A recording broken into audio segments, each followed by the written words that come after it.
Je suis tanné d'être fatigué. Je suis tanné d'être fatigué. La fatigue, c'est une chose qui est assez répandue. Hey, on a tellement d'activités à faire. Au travail, c'est de plus en plus complexe et demandant. Puis en plus, c'est une famille, puis les enfants, il faut qu'ils fassent des activités. Puis finalement, on n'arrive plus.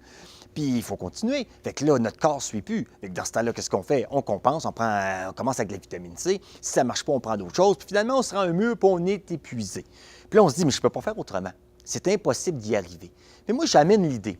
Est-ce que ça serait possible d'être autant performant qu'avant en ayant du plaisir et en dépensant moins d'énergie? C'est impossible. Justement, impossible. Si on veut changer notre vie, on doit changer nos croyances. Parce que de nos croyances arrivent des actions. J'amène des croyances, des pensées différemment qui amènent des actions différentes aussi. Et ces actions-là nous amènent à être performants autant qu'avant et avoir plus de plaisir et dépenser moins d'énergie. C'est une invitation ici à voir les choses différemment et avoir du plaisir dans la performance. La motivation et la réalisation de ses rêves. Savez-vous, c'est quoi le désespoir? C'est simple. Le désespoir, c'est quand tu n'as plus d'espoir.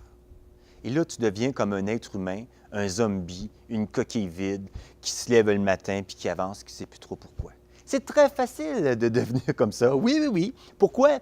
On a tellement de choses à faire, tellement de choses à penser, qu'on est débordé et on fait rien que ce qui est le plus pressant. Et ce qui est essentiel, on le fera plus tard, on le fera demain, on le fera à la retraite. Demain, là, c'est dans le calendrier des fous. Justement, une idée de fou, c'est quoi ça? C'est une idée qu'on a tous. Une idée, j'appelle ça comme un menum. Ah, je me vois là-dedans. Me semble, je triperais, mais ça n'a pas de bon sens. Justement, ça n'a pas de bon sens de faire cette chose-là. Alors, on le remet à plus tard. Et ce qui arrive, c'est que quand on le remet à plus tard, cette idée-là, on ne la fait pas. Et c'est justement une idée qui nous rebranche sur notre énergie de vie. La conférence, qu'est-ce qu'elle fait? J'essaie de vous convaincre de plein de manières de oser remettre à votre agenda votre menum et de faire le premier pas. Le plus long des voyages commence par un premier pas et je vais essayer de vous le faire lors de cette conférence. Lâcher prise 101. Le lâcher-prise, c'est un thème à la mode, c'est dans l'air, mais un peu comme de l'air, on ne sait pas trop comment que ça fonctionne puis où est-ce que c'est. C'est quoi le lâcher-prise? Ah mon Dieu, est-ce que c'est abandonner? Est-ce que c'est laisser faire? Est-ce que c'est devenir une lavette puis se laisser pousser par devant? Oh non! Le lâcher-prise, c'est quelque chose d'extrêmement puissant, mais qui est mal compris.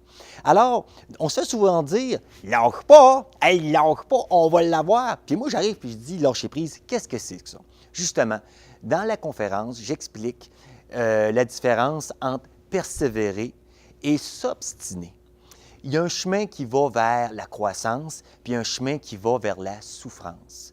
En fait, ce n'est pas la vie qui nous fait souffrir. Qu'est-ce qui nous fait souffrir? C'est la résistance qu'on a face à la vie. Cette conférence vous invite à dire un grand oui à la vie, oui à ce qui est, et justement être capable de prendre le chemin qui va vers le courant naturel de la vie et être capable d'agir de manière intelligente dans l'alignement de l'intelligence de la vie. Fait que là, lève tes culottes! Lève tes culottes! Là, maman, elle a appelé un intervenant. Puis elle a dit, mon ado est culotte à terre. J'ai dit de lever ses culottes, il lève pas ses culottes. L'intervenant, il dit, il est-tu en santé, votre enfant? C'est quoi le rapport? Il est-tu en santé, votre enfant? Oui, il est un peu malade. Y a-tu des amis? Oui, une gang de grands flambous dans la maison. Il est-tu heureux? Ben oui, il s'amuse, je trouve ça bien drôle. Ça va-tu bien à l'école? Il pourra se forcer mieux, mais il a des bonnes notes. Il est-tu en santé? Oui, il est en santé. Mais ça fait les culottes. Les culottes, là, ça relève en vieillissant, puis ça arrête pas de lever avec l'âge.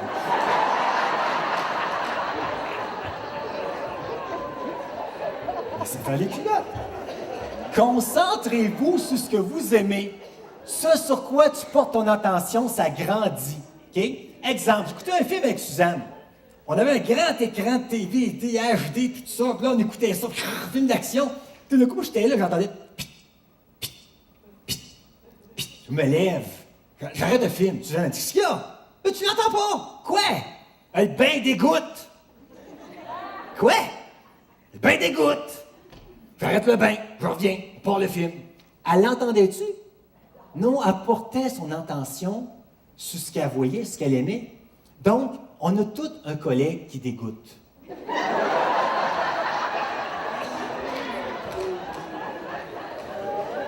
Le pouvoir de la reconnaissance. Qu'est-ce qu'on voit dans cette conférence-là? En fait, à un moment donné, j'ai eu une commande pour cette conférence-là, puis j'ai eu un flash. Souvent, on dit toujours: Ah, si les cadres donnaient plus de reconnaissance, ça irait bien dans l'entreprise. Puis là, je me suis dit: les cadres, là, c'est-tu des distributeurs automatiques de reconnaissance?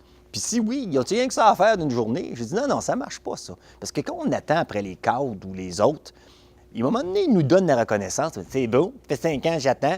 Puis en plus, il dit quelque chose sur un sujet qui n'est même pas important pour toi, ou il ne te le dit pas de la bonne manière. Finalement, on reste frustré. J'ai dit: ça marche pas, ça.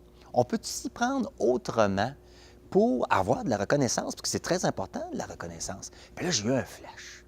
Et ça a donné cette conférence-là.